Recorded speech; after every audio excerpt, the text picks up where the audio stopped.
श्री त्र्यंबकेश्वर महाराज की जय। गंगा गोदावरी माता की जय। सद्गुरु परम पूज्य मोरे दादा की जय। श्री स्वामी समर्थ गुरुमाऊली की जय। भारत माता की जय। धन्यवाद। महेंद्र नाईक यांनी सुद्धा चोख कारभार आणि व्यवस्थित कारभार हा पूर्ण वर्षभर त्यांनी पाहिलेला आहे. आणि बघा महेंद्रभाई आपण पुढे या इथे. जे या वर्षी म्हणजे केंद्र प्रतिनिधी खजिनदार आणि जे पंच कमिटी होती जुनी त्यांनी सर्वांपैकी आपण ही त्यांच्यावर जबाबदारी द्यायची. श्री स्वामी समर्थ महाराज की, श्री गुरुदेव दत्त, श्री त्र्यंबकेश्वर महाराज की जय। गंगा गोदावरी माता की, सद्गुरु पूज्य मोरे दादा की जय। श्री स्वामी समर्थ गुरुमाऊली की जय। भारत माता की जय। तसं स्वप्नील मळवी यांना हिशोबाची जबाबदारी देतात आमचे खजिनदार महेंद्र नाईक हे त्यांना आशीर्वाद देतात आणि जबाबदारी देतात. श्री स्वामी कमिटी सुषमा मळवी या त्यांच्यावर जबाबदारी देतील. मागील पंच कमिटीमध्ये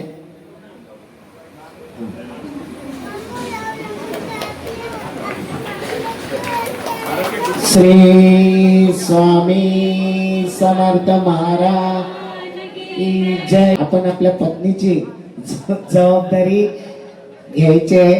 मी आपल्या गुलाबताई दिनेश मडवी यांना विनंती करते. श्री स्वामी समर्थ महाराज की जय.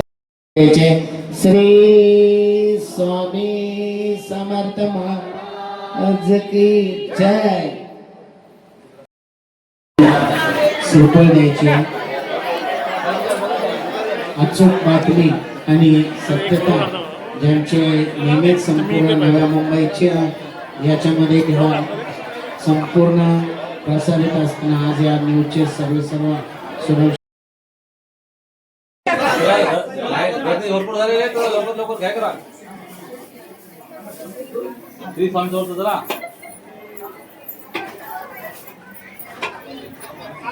गर्दी भरपूर झालेली आहे.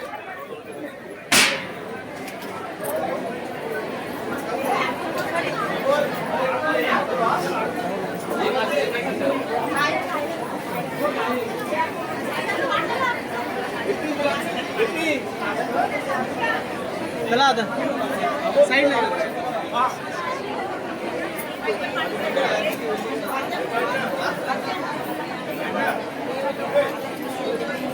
अखिल भारतीय श्री स्वामी समर्थ गुरुपेठ आध्यात्मिक विकास केंद्र व बालसंस्कार केंद्र दिवा कोळीवाडा प्रतिवर्षाप्रमाणे याही वर्षी गुरुपौर्णिमा उत्सव मोठ्या उत्साहाने साजरा होत असताना जे परमपूज्य गुरुमाऊली यांच्या आदेशाने जे जे काही उपक्रम असतात दिवसभरामध्ये ते संपूर्ण उपक्रम इथे उत्साहाने साजरे होत असताना सकाळी 8ची दुपारी होऊन हवनयुक्त सेवा, महाराजांचा अभिषेक आणि 10:30ची आरती, तसेच सारामृत वाचन आणि सायंकाळी 7:30ची आरती असा संपूर्ण दिवसभराचा कार्यक्रम असतो. त्या कार्यक्रमामध्ये भाविकांची अलोट गर्दी असते.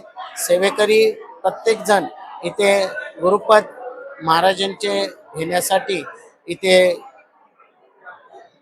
उपलब्ध असतो आणि हे कार्य आज गेली 70 वर्ष या दिंडोरी प्रणित मार्गामध्ये चालू आहे आणि त्यामध्येच या दिवा कोळीवाडा केंद्रामध्ये आज जवळजवळ हे 14 वर्ष हे गुरुपौर्णिमेचा उत्सव इथे मोठ्या थाटाने होत आहे.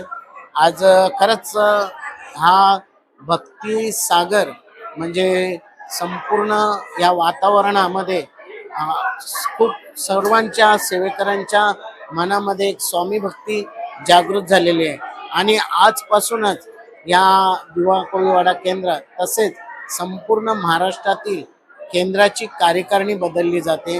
परमपूज्य गुरुमाऊलींच्या आदेशाने नवीन केंद्र प्रतिनिधी नियुक्त केला जातो, नवीन खजिनदार नियुक्त केला जातो आणि आज या दिवा कोळीवाडा केंद्राचे नवनिर्वाचित जे केंद्र प्रतिनिधी म्हणून आहेत त्या आमचे सुजित पाटील यांची नियुक्ती झालेली आहे. तसेच खजिनदार म्हणून आमचे स्वप्नील मडवी यांची आज नियुक्ती झालेली आहे. तसेच त्यांच्यासोबत आज जे पंच कमिटीमध्ये आमचे दिनेश मडवी असतील, तसेच सौ सुकन्या पाटील, सौ वैशाली मडवी यांची देखील नियुक्ती करण्यात आलेली आहे आणि हा वर्षभराचा कारभार सांभाळण्यासाठी महाराज त्यांना आशीर्वाद देऊ आणि त्यांच्याकडून मोठं कार्य होत. तसेच नव्या मुंबईतील तमाम सर्व सेवेकऱ्यांना गुरुपौर्णिमेबद्दल हार्दिक शुभेच्छा. तसेच आमच्या प्रबोधन दिशा न्यूजचे सन्माननीय श्री सूर्यवंशी साहेब यांचं सुद्धा या स्वामी समर्थ दिवा कोळीवाडा केंद्रामध्ये हार्दिक स्वागत. नेहमीच ते आपल्या या प्रसार माध्यमातनं खूप मोठी सेवा आम्हाला देतात. धन्यवाद. हा प्रतिवर्षाप्रमाणे साजरा केला जातो. प्रत्येक जण गुरुला मानत असतो, परंतु त्याच्यात सुद्धा गुरु म्हणजे काय आणि कशा पद्धतीने आजच्या युवा पिढीने सुद्धा त्याला महत्व दिलं पाहिजे असं वाटतं. श्री स्वामी समर्थ. गुरु म्हणजे काय? आपल्या या प्रापंचिक संसारात सुखकर आणि योग्य रीतीने मार्ग दाखवणारा म्हणजे गुरु. आणि आज अखिल भारतीय श्री स्वामी समर्थ सेवा केंद्र दिवा कोळीवाडा दिंडोरी प्रणित मार्गात या गुरु पौर्णिमेला श्री स्वामी समर्थ महाराजांना त्यांना गुरुपद घेण्याचा आपण विनंती करतो व पूर्ण वर्षभर आमचा सांभाळ, आमच्या कुटुंबाचा सांभाळ करावा, योगक्षेम घालवावा अशी आपण विनंती करतो. श्री स्वामी समर्थ. सर्वप्रथम सर्वांना आजच्या या गुरुपौर्णिमेच्या हार्दिक हार्दिक शुभेच्छा. आजचा हा सर्वांसाठी खूप मोलाचा आणि महत्त्वाचा दिवस आहे. गुरुपौर्णिमा हा सर्वांसाठी महत्त्वाचा या कारणाने, कारण आज प्रत्येकाने गुरु करावा ही आपली परंपरा आहे किंवा संस्कृती आहे. यामध्ये आजच्या दिवसाचं महत्त्व म्हणजे आज आपण गुरूंप्रती किंवा गुरूंबद्दल कृतज्ञता व्यक्त करण्याचा आजचा दिवस आहे. तसंच गुरूंकडनं आपण एक वचन किंवा एक शब्द घ्यायचा असतो की गुरु, तुम्ही आमच्या जीवनात आलात, आशीर्वाद रूपी तुम्ही आमचा योगक्षेम चालवावा, तसंच आमच्या सुखदुःखात तुम्ही आम्हाला आशीर्वाद तुमचा प्रत्येक वेळेला असला पाहिजे आणि बळ यायला पाहिजे कुठल्याही समस्यांच्या विरुद्ध लढण्यासाठी किंवा समस्या सोडवण्यासाठी बळ यायला पाहिजे. तर हे आज गुरूंकडनं आपल्याला मागायचं असतं. आणि आजचा हा सगळ्यांसाठी दिवस महत्त्वाचाच, कारण उत्साहाचाही दिवस आहे आज. आणि खूपच इथे आम्ही या केंद्रामध्ये आजच्या दिवशी खूप मोठ्या प्रमाणात गुरुत्सव साजरा करतो. सर्वप्रथम तर हा मठ नाही आहे, हे केंद्र आहे. दिंडोरी प्रणित मार्गातून परमपूज्य गुरु माऊलींच्या आशीर्वादाने हे केंद्र सुरू आहे आणि ह्या केंद्रामध्ये सर्व प्रकारचे सणवार साजरे केले जातात. आज या केंद्रात 18 विभागातून लोकांचे प्रश्न सोडवले जातात. आज जसं सरकारने महिलांना 50% आरक्षण दिलेलं आहे, तसं गुरु माऊलींनी आम्हा महिलांना 100% आरक्षण दिले असल्याने इथे जास्त संख्या ही महिलांची आपल्याला दिसून येते. त्यानंतर आज गुरुपौर्णिमा आहे. गुरुपौर्णिमा म्हणजे का आणि ते आपण कशासाठी साजरी करत असतो, तर गुरुपौर्णिमा ही गुरूंच्या विषयी कृतज्ञता व्यक्त करण्यासाठी साजरी केली जाते. गुरुपौर्णिमेला व्यास पौर्णिमा असं सुद्धा म्हटलं जातं. महर्षी व्यास हे सर्व गुरूंमधले श्रेष्ठ आहेत. त्यांनी महाभारत आणि 4 वेद यासारख्या अनेक ग्रंथांची त्यांनी निर्मिती केली, म्हणून त्यांना श्रेष्ठ मानलं गेलं आणि म्हणून आपण त्यांच्या नावाने ही गुरुपौर्णिमा म्हणून व्यास पौर्णिमा म्हणून सुद्धा साजरी करत असतो. आज आपल्या प्रत्येकाच्या जीवनामध्ये जे प्रथम गुरु असतात ते म्हणजे आपले माता पिता, ज्यांनी आपल्याला जन्माला घातलं, ज्यांनी आपल्यासाठी तन मन धन दिलं आणि त्यांच्या आपल्याकडनं कशाची अपेक्षा नसते. आणि मग अशा या आपल्या माता पित्यांविषयी सुद्धा आपण कृतज्ञता व्यक्त करण्याचा म्हणजे हा आजचा दिवस आहे, तो म्हणजे ही गुरुपौर्णिमा. आपले दुसरे जे गुरु असतात ते म्हणजे आपण जन्माला आल्यानंतर मोठे होतो, शाळेमध्ये जातो, म्हणजे शाळेचे प्राथमिक जे गुरु असतात ते आपले दुसरे गुरु असतात. त्यानंतर आपण महाविद्यालयामध्ये शिकतो, ते आपले तिसरे गुरु असतात. त्यानंतर जे आपले गुरु असतात ते म्हणजे आपण शिक्षण घेतल्यानंतर आपल्याला काही तांत्रिक गोष्टी शिकाव्या लागतात, त्यासाठीच आपण जे वेगळं शिक्षण घेत असतो, कारण स्किल असणं गरजेचं आहे. फक्त आपल्यामध्ये आपल्याला डिग्री असून चालत नाही, त्यासाठीच जे शिक्षण घेतो ते आपले चौथे गुरु आहेत. आणि आपले पाचवे गुरु ते म्हणजे अध्यात्म गुरु. आज आपण जेव्हा संसारामध्ये पडतो, प्रपंचामध्ये, तेव्हा आपल्याला अनेक समस्यांना तोंड द्यावं लागतं. आपल्याला अनेक गोष्टींचे विचार पडतात की असं का होतं, हे कशामुळे होतं, हे माझ्यामुळेच का, माझ्या बरोबरच का होतं. ह्या प्रश्नांची उत्तरं जे देतात ते म्हणजे आपले गुरु. आणि आध्यात्मिक गुरु ते आपल्याला अध्यात्मातून आपल्याला आपल्या जीवनातले प्रश्न सोडवण्याला मदत करतात. गुरु हा असा असतो की आपल्या जीवनातील अंधकार दूर करतो आणि ज्ञानाच्या प्रकाशाकडे आपल्याला नेत असतो, असे हे आध्यात्मिक गुरु असतात.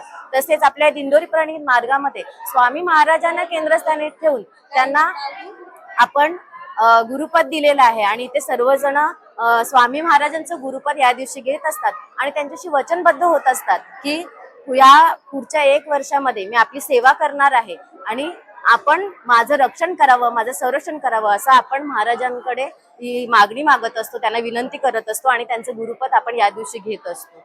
अशा पद्धतीने आजचा हा संपूर्ण दिवस हा इथे गुरुपद दिलं जाणार आहे. त्याचप्रमाणे आपण इथे बालसंस्कार वर्ग घेत असतो. त्या बालसंस्कार वर्गाअंतर्गत मागच्याच रविवारी आम्ही गुरु म्हणजे मातृपितृ पाद्यपूजन साजरं केलं. कारण की आज समाजामध्ये जे काही घडत आहे त्या ते सगळं पाहता आज कुठेतरी आपली संस्कृती लोप पावत चालली असं वाटायला लागलेलं आहे. तर आपली संस्कृती जर आपल्याला टिकवायची असेल तर सर्वप्रथम आपल्या माता पित्यांच्या विषयी आपल्या मुलांच्या मनामध्ये आदर असणं फार महत्वाचं आहे.